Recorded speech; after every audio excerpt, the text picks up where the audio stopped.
नमस्कार, मैं हूं आमिल बेग। आप देख रहे हैं सिटी बुलेटिन न्यूज़। पेश हैं आज के प्रमुख समाचार। फैजाबाद बार एसोसिएशन के चुनाव परिणाम घोषित कर दिए गए हैं। अध्यक्ष पद पर कालिका प्रसाद मिश्रा चुनाव जीत गए हैं, जबकि महामंत्री पद पर सूर्य नारायण सिंह चुनाव जीते हैं। उपाध्यक्ष पद पर महेंद्र कुमार दुबे ने जीत दर्ज की है, जबकि कोषाध्यक्ष पद पर विकास श्रीवास्तव फैजाबाद बार एसोसिएशन का चुनाव जीत गए हैं। संयुक्त मंत्री प्रथम पद पर प्रमोद शंकर पांडे, संयुक्त मंत्री द्वितीय पद पर विवेक कुमार श्रीवास्तव, कार्यकारिणी ए पर सलाहुद्दीन हरिनाथ सिंह, कार्यकारिणी बी पर आशीष तिवारी, रामप्रकाश वर्मा और कार्यकारिणी सी के लिए नरेंद्र श्रीवास्तव और उपेंद्र मिश्रा ने जीत दर्ज की है।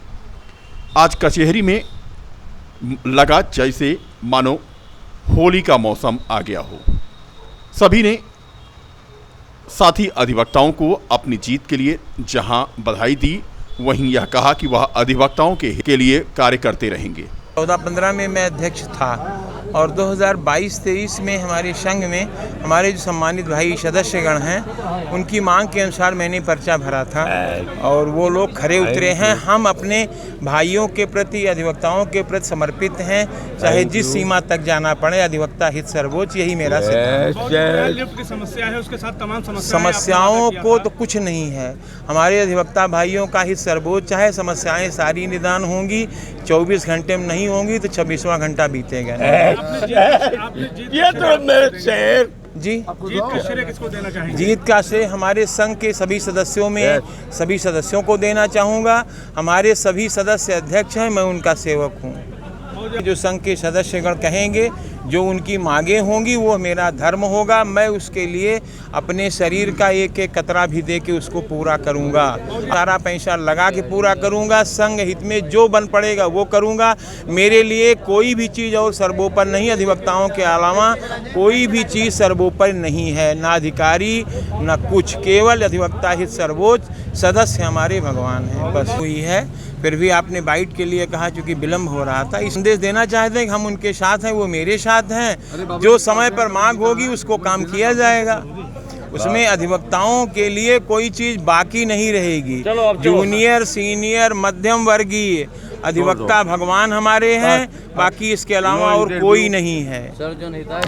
ये मेरी जीत नहीं, मेरे सारे अधिवक्ता भाइयों बहनों की जीत है और मैं इसके पहले भी मंत्री रहा हूँ और अधिवक्ता भाइयों बहनों ने इस काबिल समझा मुझे, उस कुर्सी पर पुनः बैठाया। मैं अपने अधिवक्ता भाइयों के मान सम्मान में कोई कमी नहीं होने दूंगा। मेरी प्रथम प्राथमिकता यही है, किसी अधिवक्ता भाई का मान सम्मान न घटे। सारे अधिवक्ता भाइयों बहनों को मैं उपाध्यक्ष पद पे जीता हूँ और मुझे कहना ये है कि हमारे अधिवक्ता भाइयों की जो भी समस्याएं हैं, उनका प्राथमिकता से निराकरण करना है। हमारा देश में जीत का श्रेय किसको देंगे? हमारे समस्त अधिवक्ता भाइयों को। क्या करेंगे आगे विकास के लिए? यहाँ के विकास के लिए यहाँ जो भी समस्या प्रेजेंटली जैसे इस समय बैठने की है, लैट्रिन बाथरूम की सफाई है, समुचित लैट्रिन बाथरूम ना होना, जो है वो अभी ठीक ठाक हालत में नहीं, उनको व्यवस्थित करना। लिफ्ट की समस्या आम है। आए दिन अधिवक्ता, हमारे बुजुर्ग अधिवक्ता को कोर्ट जाने में बड़ी दिक्कत है। ये सब समस्याएं हैं जो उनका पद पे मैंने जीत दर्ज की है और सबसे आगे रहा, सबसे हाईएस्ट मतों से जीता हूँ। 795 वोट मिला है। अभी आधिकारिक घोषणा और सूची जारी होने को बाकी है। 795 वोट मिला है। अपनी जीत का श्रेय किसको देंगे? जीत का श्रेय हमें सभी अधिवक्ता भाइयों बहनों का जीत का श्रेय है। सभी मित्रों का, गुरुजनों का, सबका बहुत बड़ा योगदान रहा। मैं सभी बार एसोसिएशन के सभी अधिवक्ता भाइयों बहनों को कोटि आभार व्यक्त करता हूँ। सरकारी महकमे के खेल भी अजब गजब हैं। आदमी भले ही वजूद में हो, मगर तहसील के जिम्मेदार कर्मचारी उसे कब कागजी मृत्यु दे दें, कोई ठिकाना नहीं। ताजा मामला अयोध्या जिले के तहसील बीकापुर के विकासखंड तारुण अंतर्गत आने वाली ग्राम पंचायत भदार खुर्द का है। ग्राम पंचायत भदार खुर्द निवासी बुजुर्ग महावीर पुत्र रामफल ने एसडीएम बीकापुर के समक्ष पेश होकर खुद के जीवित होने की गुहार लगाई। बुजुर्ग महावीर ने आरोप लगाया है कि करीब 20 साल पूर्व गांव के ग्राम विकास अधिकारी द्वारा उसे कागज में मृतक दिखाकर मृत्यु प्रमाण पत्र जारी कर दिया गया। षड्यंत्रकारी इतने सातिर निकले कि 20 साल के बाद अब मृत्यु प्रमाण पत्र का सहारा लेकर धीरे से अमल दरामद के लिए ऑनलाइन आवेदन भी कर दिया। मामला का खुलासा होने के बाद राजस्व लेखपाल द्वारा ऑनलाइन आवेदन को निरस्त तो कर दिया गया, मगर इस खुलासे के बाद गांव में सन्नाटा व्याप्त है। पीड़ित ने बताया कि वह जाति का कहार है। पिताजी महावीर हैं और इनके पिताजी रामफल हैं जो कि जिंदा हैं, और कुछ लोग ऐसे हैं जो मेरे पिताजी को मृत दिखा करके और ज़मीन को हड़पना चाहते हैं और सन 2000 में मृत्यु प्रमाण पत्र बनवा लिए हैं और जात के वो यादव हैं और मैं कहार हूँ और उनका ननिहाल दोस्त ग्रामपुर खमपुर में है और मेरा घर भदार खुर्द में है और पिताजी मेरे जिंदा हैं। डाक व्यवसाय के अंतर्गत ग्रामीण डाक जीवन बीमा एवं सुकन्या समृद्धि महामेले का आयोजन व्यवसाय को गति देने के उद्देश्य से किया गया।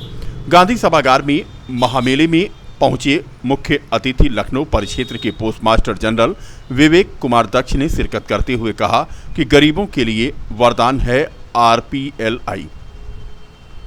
आज पल पल जोखिम के दौर में ग्रामीण डाक जीवन बीमा एक परिवार की सुरक्षा में निर्णायक भूमिका अदा करता है।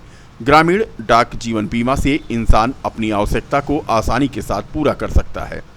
अब PLI में ऑनलाइन जमा के लिए IPB की सुविधा उपलब्ध है।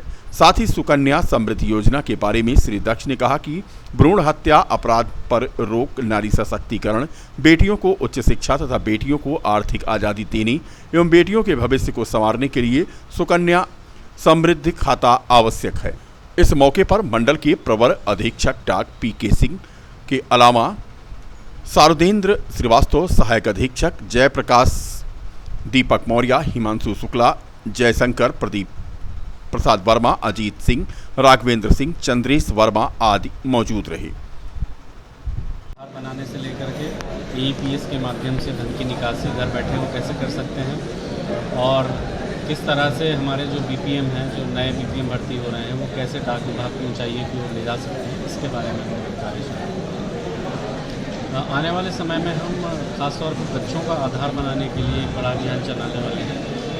गांव में बच्चों को आधार बनाने में जो दिक्कतें हो रही हैं, तो ग्रामीण डाक सेवकों के माध्यम से हम गांव-गांव में कैंप लगाएंगे और आधार बनाने का काम करेंगे। अयोध्या में सावन मेले का शुभारंभ 31 जुलाई को मणि पर्वत मेले के साथ हो जाएगा। मणि पर्वत मेले में लाखों श्रद्धालु उमड़ते हैं। इसको लेकर प्रशासन ने भीड़ नियंत्रण और सुरक्षा का खाका तैयार कर लिया है। प्रवेश से लेकर निकास तक 5 बैरियर लगाए जा रहे हैं। भीड़ बढ़ने की स्थिति में बैरियर की संख्या भी बढ़ सकती है। मणि पर्वत पर जत्थों में श्रद्धालुओं को भेजा जाएगा। उनके उतरने के बाद ही दूसरा जत्था जाएगा।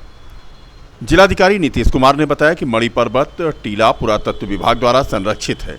हर वर्ष श्रावण शुल्क तृतीया को यहाँ भव्य मेले का आयोजन होता है। बता दें कि राम नगरी के मंदिरों से शोभा यात्रा निकलती है जो मणि पर्वत आती है।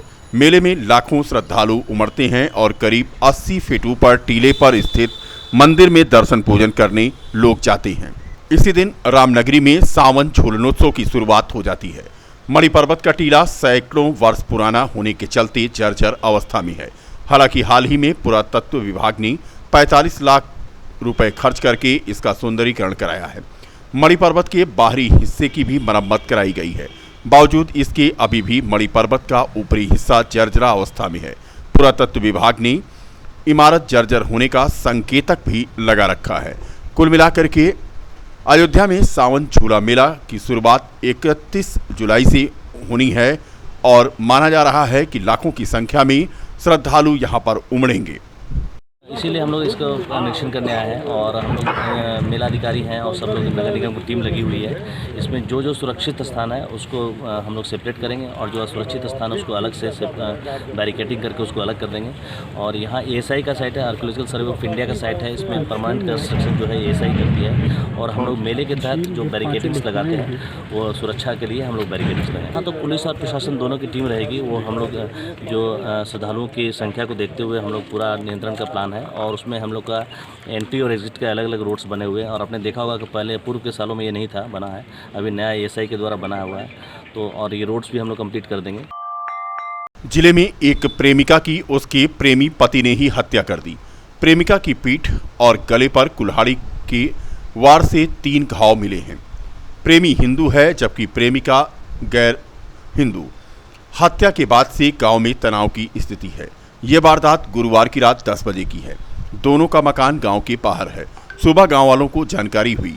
हत्या के बाद से आरोपी प्रेमी फरार है। बता दें कि अयोध्या जिले के खंडासा इलाके के मटेरा गांव की रूबीना 35 वर्ष की बीती रात हत्या कर दी गई।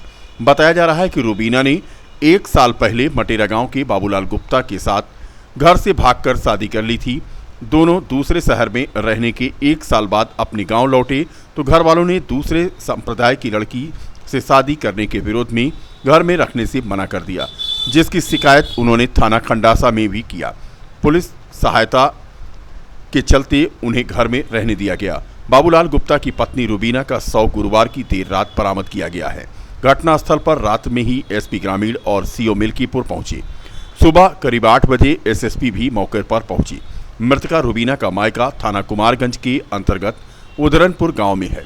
वहीं इस हत्या की घटना की जानकारी मिलने पर क्षेत्राधिकारी मिल्कीपुर सत्येंद्र भूषण त्रिपाठी ने बताया कि जांच में पता चला है कि गुरुवार को पति पत्नी के बीच आपसी झगड़ा हुआ था, जिसमें उससे दहेज में मोटरसाइकिल के दबाव बनाने की बात सामने आई है। इस दौरान पत्नी पर धारदार औजार से वार किया गया है, जिससे उसकी मौत हो गई है। कल दिनांक 28 जुलाई 2022 को थाना खंडासा क्षेत्र के ग्राम मटेरा से एक सूचना रात को करीब 9 बजे के आसपास प्राप्त हुई कि पति पत्नी के आपसी विवाद में पति ने पत्नी को किसी धारदार हथियार से मार दिया है और उसकी मृत्यु हो गई। मौके पर पुलिस पहुंची और छानबीन शुरू की, जिसमें जो मृतका महिला थी उसके पिता द्वारा एक तहरीर दी गई और ये बताया गया कि 2 वर्ष पूर्व उसकी लड़की ने दिनेश गुप्ता उर्फ बाबूलाल, जो निवासी मटेरा का है, उसके साथ शादी की थी और शादी के बाद ये परिवार गुजरात चला गया था। लगभग 1 सप्ताह पहले ये अपने गांव यहाँ मटेरा वापस लौटा था और उसका कहना ये है कि दहेज की मांग को लेकर, मोटरसाइकिल की मांग को लेकर दोनों में कहासुनी हो रही थी और इसी बात को लेकर पति ने झगड़ा किया और फिर पत्नी को किसी धारदार हथियार से मार दिया। पुलिस ने शव को पंचनामा करा के पोस्टमार्टम के लिए भिजवाया है। इस संबंध में पिता की तहरीर पर अभियोग पंजीकृत किया गया है। मुलजिम की गिरफ्तारी, साक्ष्य संकलन और अन्य विधिक कार्यवाही प्रचलित है। जिले के थाना रौनाही क्षेत्र में स्कूली बस पलटने से हड़कंप मच गया। इस घटना में 10 छात्र घायल हो गए। शुक्रवार को हुई यह घटना थाना रौनाही क्षेत्र के महोली में हुई। घटना के बाद कुछ बच्चों को गंभीर स्थिति में जिला चिकित्सालय इलाज के लिए भेजा गया। दरअसल चौधरी चरण सिंह इंटर कॉलेज की यह बस गोड़वा से डेलू आभारी जाने के दौरान अनियंत्रित होकर गन्ने के खेत में पलट गई। कुछ बच्चों को देवरा कोट स्थित एक निजी डॉक्टर के चिकित्सालय में उपचार हेतु भर्ती कराकर उन्हें वापस घर भेजा गया। इस घटना में नित्या वर्मा उम्र 7 साल गंभीर रूप से घायल है। प्रत्यक्षदर्शियों के अनुसार बस का चालक विकलांग था, जिसे ग्रामीणों ने खुद बस से बाहर निकाला। वहीं इस मामले में सीओ सदर शैलेंद्र कुमार गौतम ने बताया कि सभी बच्चों को इलाज के बाद उनके घर भेजा गया है। उन्होंने बताया कि बस कच्ची सड़क से गन्ने के खेत में उतर गई, जिसकी वजह से यह हादसा हुआ। आज दिनांक 29/7/22 को चौधरी चरण सिंह इंटर कॉलेज महोली की स्कूल बस जो बच्चों को ग्रामीण क्षेत्र से स्कूल के लिए लेकर आती है, गांव दिलवा भारी के लिए जा रही थी। तभी कच्ची सड़क पर बचाने के प्रयास में वो नीचे उतर गई, जिससे एक बच्ची नित्या वर्मा, जिसकी उम्र करीब 7 वर्ष है, मामूली रूप से घायल हो गई है। अन्य कुशलता है। बच्ची को प्राथमिक उपचार के बाद उसके घर रवाना कर दिया गया। अयोध्या में राम जन्मभूमि परिसर में राम मंदिर के गर्भगृह, प्लिंथ और रिटेनिंग वॉल का निर्माण कार्य प्रगति पर है। श्री राम जन्मभूमि तीर्थ क्षेत्र ट्रस्ट ने परिसर में हो रहे निर्माण कार्य की तस्वीर गुरुवार को सोशल मीडिया पर जारी की। मंदिर निर्माण की प्रगति से राम भक्तों को अवगत कराया। गर्भगृह के महापीठ के परिक्रमा पथ का निर्माण कार्य पूरा हो चुका है। गर्भगृह में अब तक 210 पत्थर बिछाए जा चुके हैं। वहीं प्लिंथ का काम अगस्त के मध्य या अंत तक पूरा हो जाएगा। राम जन्मभूमि तीर्थ क्षेत्र ट्रस्ट के सदस्य डॉक्टर अनिल मिश्रा ने बताया कि प्लिंथ में अब केवल 4600 पत्थर लगने शेष बचे हैं। प्लिंथ में कुल 17,000 ग्रेनाइट के पत्थर लगने हैं। अब तक 12,000 से अधिक पत्थर लग चुके हैं। बताया गया कि प्लिंथ का काम 20 अगस्त तक पूरा हो जाएगा। उन्होंने गर्भगृह निर्माण की प्रगति के बारे में जानकारी देते हुए कहा कि गर्भगृह की महापीठ के परिक्रमा पथ का निर्माण कार्य पूरा कर लिया गया है। महापीठ वह स्थान है जहां भगवान रामलला विराजेंगे। महापीठ के चारों तरफ एक गलियारा बनाया जा रहा है जो महापीठ का परिक्रमा पथ है, जहां से भगवान के गर्भगृह की परिक्रमा की जा सकेगी। मंदिर की परिक्रमा के लिए एक विशाल परिक्रमा पथ अलग से प्रस्तावित है। करीब 20 फीट चौड़े परिक्रमा पथ में एक साथ 5000 भक्त परिक्रमा कर सकेंगे। यहां पर 210 पत्थर बिछाए जा चुके हैं। उन्होंने बताया कि मंदिर को प्राकृतिक आपदाओं से सुरक्षित रखने के लिए 12 मीटर गहरी रिटेनिंग वॉल का 70% काम पूर्ण हो चुका है। जानकारी दी गई कि अब तक 7 मीटर दीवार बनकर तैयार है। यह भी जानकारी दी गई कि जन्मभूमि परिसर में यात्री सुविधा केंद्र के लिए शीघ्र ही विकास प्राधिकरण में नक्शा पास कराने के लिए भेजा जाएगा। इसके डिजाइन और ड्राइंग इंजीनियर तैयार करने में जुटे हैं।